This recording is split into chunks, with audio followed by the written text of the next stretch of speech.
Ṣọja yìnbọn pa ọlọ́pàá tó dá ọkọ̀ tí ọ̀kan nínú wọn kó igbó sínú ẹ̀ dúró.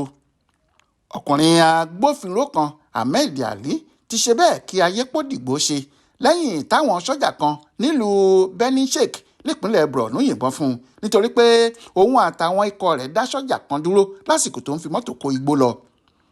Àwọn ẹ̀ṣọ́ aláàbò agbègbè náà ṣàlàyé pé ní nǹkan bíi aago 10 àárọ̀ ọjọ́ ajé Monday ọjọ́ 17 oṣù kẹrin ọdún yìí níṣẹ̀lẹ̀ náà wáyé lẹ́nu odi ìlú ọ̀hún níbi tí wọ́n ti máa ń dá àwọn èèyàn àti ọkọ̀ dúró láti yẹ àwọn ohun tí wọ́n bá kó wò tí wọ́n yóò sì fọwọ́ òfin mú àwọn tó bá kó ẹrù tó lòdì sófin.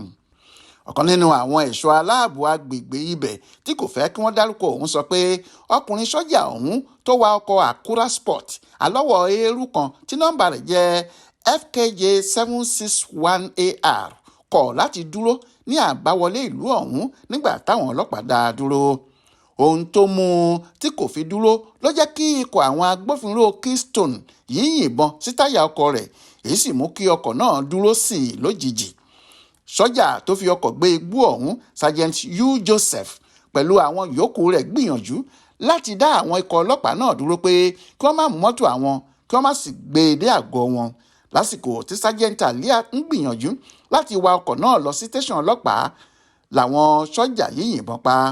Gẹ́gẹ́ bí ìwé ìròyìn Leadership ṣe sọ, afurasí náà wà lákàtà àwọn iléeṣẹ́ ológun báyìí nígbà tí ọkọ̀ tí wọ́n fi kó igbó náà tó wà ní tẹ̀sán ọlọ́pàá Benin.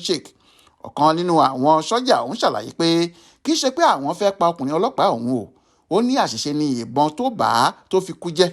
Ó ní Ibrahim Waberi tó ṣi ìbọn ọ̀hún tákàn fẹ́ yìnbọn sí mọ́tò náà kí wọ́n má bàa gbé e lọ ni tó fi wá jẹ́ pé olóògbé náà níbọn ọ̀hún bà.